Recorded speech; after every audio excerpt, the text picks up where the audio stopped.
So this Monday is Memorial Day. A lot of us, see it as the start of summer, maybe a long weekend. Right, barbecues, time off. Exactly.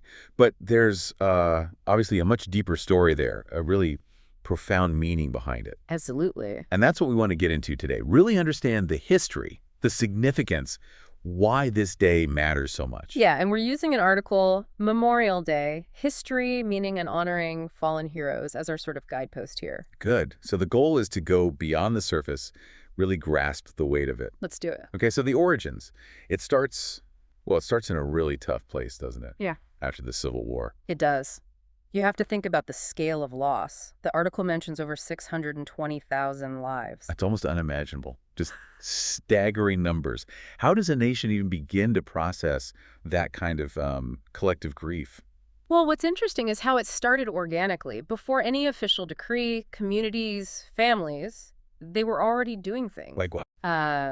Springtime tributes, decorating the graves of soldiers with flowers. It seems to have sprung up almost spontaneously in different places. So a grassroots kind of remembrance, born out of that need to mourn and, well, honor the fallen. Precisely. These local traditions were the seeds of what would become a national day. Then things became more formalized. I see General John A. Logan mentioned here. Right. General Logan, who was head of a Union veterans group, he issued an order designating May 30th, 1868 as Decoration Day. Decoration Day. Okay. Yeah, calling for decorating the graves of comrades who died defending their country. And the date, May 30th. Was there a reason for choosing that specific day? The thinking was it wasn't the anniversary of any particular battle. Ah, okay. That makes sense. Yeah, it allowed for a more general reflection, A day focused purely on remembrance, not tied to the specifics of any single conflict, more about the overarching sacrifice. Right. Not about victory or defeat, just loss and remembrance. And that first official Decoration Day observance, it was at Arlington National Cemetery. It was. And the article notes 5,000 people participated. They decorated 20,000 graves. Wow. And importantly, it included both Union and Confederate soldiers' graves. That's quite something, especially so soon after such a bitter war. What does that tell us? I think it speaks volumes. It suggests maybe an early impulse towards, well, maybe not reconciliation fully, but at least acknowledging the shared human cost. A recognition of loss that transcended the uniform. Yes, honoring the sacrifice, the individual lives, maybe trying to find some common ground in grief, a step towards healing, perhaps. Okay, so it starts there, focused on the Civil War dead. But it didn't stay that way, did it? No, not at all. World War I changed things dramatically. How so? Just the sheer scale of American losses in another major conflict meant the focus naturally broadened. It couldn't just be about the Civil War anymore. So Decoration Day started to become for all who died in service. Exactly. It evolved to commemorate American military personnel who died in all wars. And is that when the name started shifting too? From Decoration Day to Memorial Day? Yes, that shift began happening more commonly around then, reflecting that wider scope. Though Memorial Day wasn't made the official name by federal law until much later. When was that? 1967, according to the article. Okay. And then there's the Uniform Monday Holiday Act in 1971. Right. That's what gave us the 3-day weekend, moved Memorial Day and some other holidays to a specific Monday. Which, is convenient, but Yeah.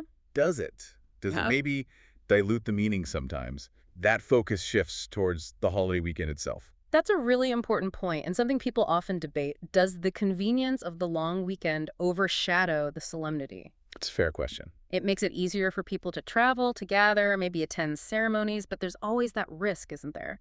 That the connection to the core meaning gets a little fuzzy. Yeah. The article really hammers this point. Memorial Day is a commemoration.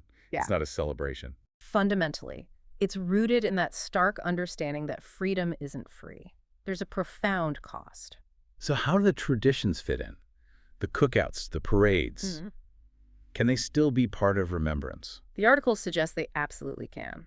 These gatherings, the parades, the ceremonies at memorials, they can be powerful ways for communities to come together. Also. They can serve as public acts of remembrance, ways to collectively acknowledge that sacrifice. The key, I think, is the intent behind them. Right. Are we gathering just for fun, or is there an element of homage, of gratitude? Exactly. And then you have the scenes at cemeteries. The article mentions Gold Star families, veterans, the rows of headstones. Places like Arlington or any military cemetery, Yeah. they become incredibly poignant focal points. They really are. They're such a tangible visual representation of the cost. Silent testaments, really. For Gold Star families, it's deeply personal, a place of connection.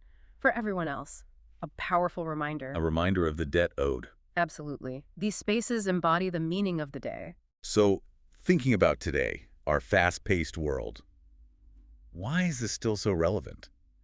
The article says it anchors us to core values. Yeah, I think that's right. In a world that's constantly changing, this day kind of forces a pause To reflect on what? on things like courage, sacrifice, duty, values that maybe we don't think about every day. It connects us back to the people, from Normandy to Afghanistan who Yeah. embodied those values in service. It's a link to our history, but also to ongoing service. Yes, it reminds us of that unbroken chain of commitment. And it's crucial, isn't it, to teach the next generation the true meaning. The article stresses this. Very much so. It's not about glorifying war, right? That's a key distinction.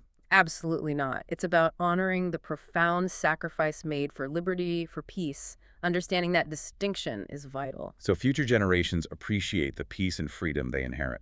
And understand the responsibility that comes with it, to uphold those ideals. The article also mentions the National Moment of Remembrance, 3 p.m. local time. Right. That was established by Congress.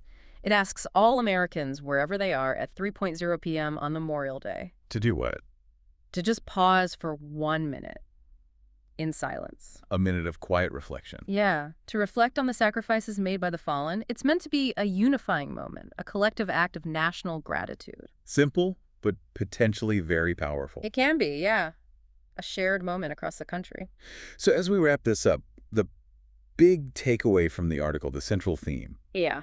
it really is about remembering the cost. That's the core of it. Yeah. Whatever you're doing on Monday, whether it's a parade, a family gathering, or just quiet time, the invitation is there. To take that moment. Just a moment to acknowledge the sacrifice that underpins our freedoms. And there's that connection the article makes between remembering and how we live. Right, that honoring them isn't just about one day, but about living lives worthy of that sacrifice, valuing the freedom they fought for. How do we even begin to do that? Well, maybe it's about being engaged citizens, valuing our liberties, not taking them for granted, understanding the responsibilities that come with freedom. It's a challenge the day poses to each of us, really. It is. The article ends with a really strong statement. Freedom rings because they served. Memorial Day reminds us never to forget. Powerful words, and true. Definitely something to keep in mind this Memorial Day. Thanks for digging into this with me. Thank you. It's an important conversation to have.